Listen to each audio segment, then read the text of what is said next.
Ballyclare District Historical Memorial Association.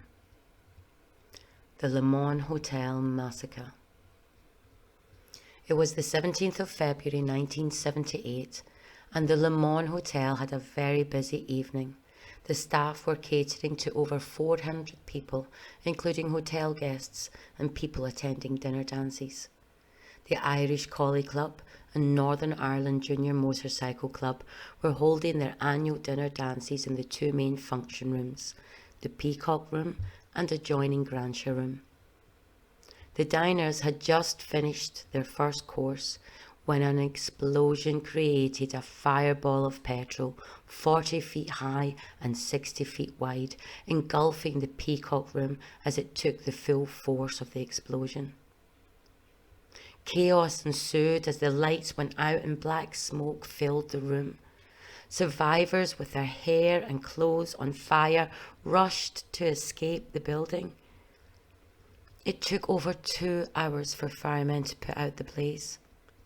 The victims were found under the ashes, burned beyond recognition, and one doctor described them as being like charred logs of wood. Some of the bodies had shrunk so much with the intense heat, they thought they were children.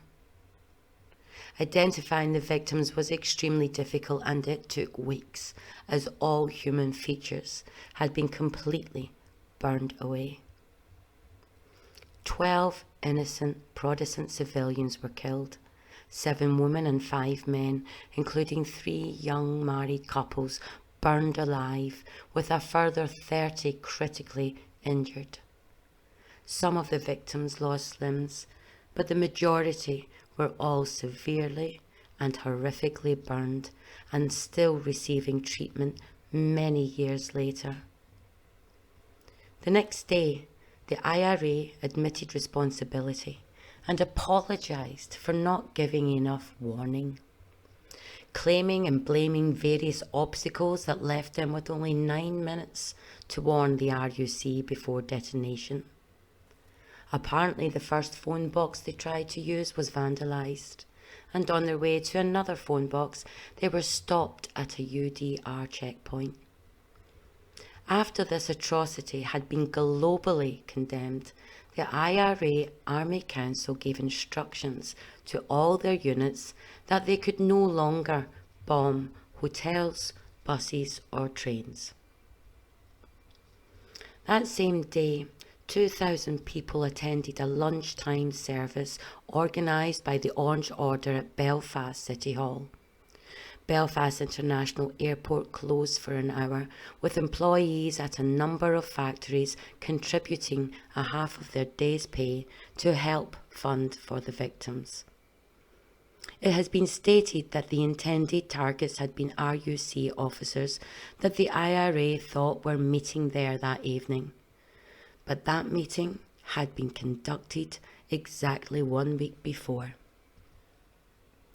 The homemade device was constructed of a small blast bomb which was attached to 4 large petrol canisters which were filled with a napalm-like substance made with petrol 4 times the amount normally used and sugar, making it stick to whatever it hit. The bombers had hijacked a car in West Belfast to carry the massive device and drove to the Le Mans, where they attached it to the windows of the Peacock Room with meat hooks. The cowards then drove off, abandoning the vehicle on the Lisleen Road in Grantia. RUC Detective Superintendent Kevin Benedict-Shea stated that this type of device was already used in more than 100 attacks on commercial buildings before the Le Mans Hotel atrocity. Gerry Adams was one of the 25 arrested, but was released in July 1978, and only 2 months later he became president of Sinn Féin. One man was charged with 12 murders, but was later acquitted, and he also successfully appealed his conviction for IRA membership. In September 1981, Robert Murphy was given 12 life sentences for manslaughter, only to be freed on licence in 1995. He died in 2006. In 2012, a newspaper published in an article claiming that 2 members of the IRA bombing team, one being the getaway driver, were in fact British double agents for MI5, naming one of them as Dennis Donaldson. The Historical Inquiries team sent an 81-page report to all the families. Although many of the original RUC investigation documents were missing, including recorded interviews with IRA members. The Le Mans survivors called for a public inquiry, believing the disappearance of the files was an attempt to protect the IRA members who were now involved in the peace process. In 2014, then Secretary of State Theresa Villiers sent letters to relatives of those killed, saying she did not believe any further reviews would uncover evidence not already available. As she spoke about this massacre, she said, "I understand that this is not the decision they were hoping for, but I do not believe that an independent review would reveal new evidence or reach a different conclusion from the investigations that have already taken place."